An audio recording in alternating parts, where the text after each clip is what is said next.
মাত্র ৫ বছরে ২০,০০০ কোটির বেশি আয়। ভারতীয় ক্রিকেট বোর্ড বিসিসিআই যেন এক অর্থনৈতিক সাম্রাজ্য। সম্প্রতি ক্রিকেট বিষয়ক ওয়েবসাইট ক্রিকবাজের এক প্রতিবেদনে উঠে এসেছে বিসিসিআইয়ের এই চোখ ধাঁধানো আর্থিক অগ্রগতির চিত্র।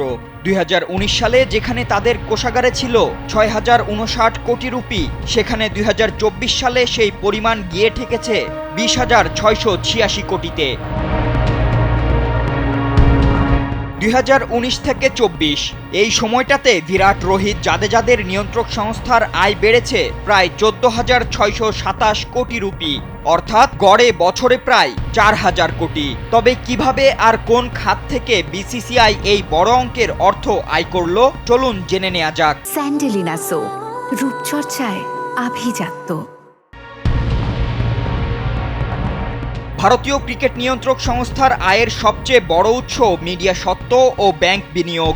এবছর আয় কিছুটা কমলেও মিডিয়া স্বত্ব থেকে এসেছে ৮১৩ কোটি রুপি। আগের বছর এই খাত থেকেই আয় ছিল ২,৫২৫ কোটি। এছাড়া ছেলেদের আন্তর্জাতিক সফর থেকেও আয় কমেছে। এই বছর এসেছে ৩৬১ কোটি, যেখানে আগের বছর ছিল ৬৪৩ কোটি। তবে ব্যাংকে বিনিয়োগ থেকে আয় বেড়েছে দ্বিগুণেরও বেশি, ৯৮৬ কোটি রুপি। জয়সার নেতৃত্বে ব্যাংকিং রিটার্ন সর্বোচ্চ রাখা হয়েছে। বছরের উদ্ধৃত্ত দাঁড়িয়েছে ১,৬২৩ কোটি রুপিতে। এর মূল কারণ ২০২৩ সালের আইপিএল ও আইসিসি থেকে আসা বড় অঙ্কের অর্থ।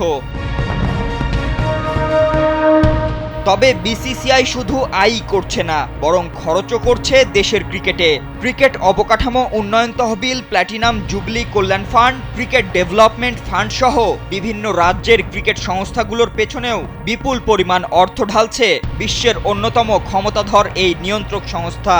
অনেকের মতে বিসিসিআই আয়কর দেয় না বলে গুঞ্জন থাকলেও বাস্তবে এবার তারা গেল অর্থ বছরের আয়কর বাবদ সংরক্ষণ করেছে ৩,১৫০ কোটি রুপি।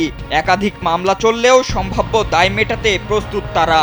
আর ভারতের ক্রিকেট মাঠের বাইরেও ঠিক ততটাই প্রভাবশালী যতটা মাঠের ভেতরে। বিসিসিআইয়ের এই বিপুল অর্থই আজ তাদের ক্রিকেট শক্তির বড় ভিত্তি। ফাতিন ইশরাক, কালবেলা।